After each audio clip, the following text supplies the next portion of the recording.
ಎಷ್ಟು ಇಸ್ಕೊಂಡ್ರು? 1.5 ಸರ್. ಯಾರು ಇಸ್ಕೊಂಡಿದ್ದು? ಕುಮಾರಣ್ಣ. ಏನ್ ಮಾಡಕ್ಕೆ? ಅದೇ ಖಾತೆ ಮಾಡಕ್ಕೆ. ಖಾತೆ ಮಾಡಕ ಕುಮಾರಣ್ಣನ ಇಸ್ಕೊಂಡಿದ್ದು? ನೀವು ಯಾವ ಊರ್ದು ಖಾತೆ? ನಾವು ಇದು ಸರ್, ಇದು ಮಂಟಂಗುರ್ಚಿನ? ಇಲ್ಲ ಸರ್, ಸೊಂಡೆಕೊಪ್ಪದ ಹತ್ರ ಅದು ಯಾವ್ದೋ ಅಂದ್ರು ಸರ್ ಊರ ಹೆಸರು. ಅಂಜನಗರನ? ಅಲ್ಲ ಸರ್, ಒಂದ್ ನಿಮಿಷ ಈಗ ಹೇಳ ಸರ್. ಅದೇನು ನಿಮ್ ಕಣ್ಕಾಣಲ್ವಾ? ಹೌದು ಸರ್, ನಾವು ಕೂಡ. ಹೌದಾ? ಅದೇನು ಅಂದ್ರು ಸರ್ ಊರ ಹೆಸರು, ಅವ್ರಿಗೆ ಗೊತ್ತು ಸರ್, ಕೇಳಿಸ್ಕೊಂಡು. ಹೌದಾ? ಸರ್ ಬಿಡಿ, ಆಯ್ತು. ಅದೇನು ನಿಮ್ಮ ಹೆಸರು? ಶ್ರೀನಿವಾಸ್. ಎಷ್ಟು ಇಸ್ಕೊಂಡ್ರು? 1.5 ಸರ್. ಯಾರು ಇಸ್ಕೊಂಡಿದ್ದು? ಕುಮಾರಣ್ಣ. ಏನ್ ಮಾಡಕ್ಕೆ? ಅದೇ ಖಾತೆ ಮಾಡಕ್ಕೆ. ಖಾತೆ ಮಾಡಕ ಕುಮಾರಣ್ಣನ ಇಸ್ಕೊಂಡಿದ್ದು? ನೀವು ಯಾವ ಊರ್ದು ಖಾತೆ? ನಾವು ಇದು ಸರ್, ಇದು ಮಂಟಂಗುರ್ಚಿನ? ಇಲ್ಲ ಸರ್, ಸೊಂಡೆಕೊಪ್ಪದ ಹತ್ರ ಅದು ಯಾವ್ದೋ ಅಂದ್ರು ಸರ್ ಊರ ಹೆಸರು. ಅಂಜನಗರನ?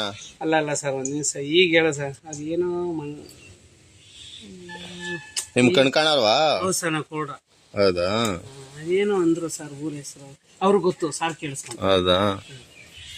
ಸರ್ ಬಿಡಿ, ಆಯ್ತು. ಅದೇನು ನಿಮ್ಮ ಹೆಸರು? ಶ್ರೀನಿವಾಸ್.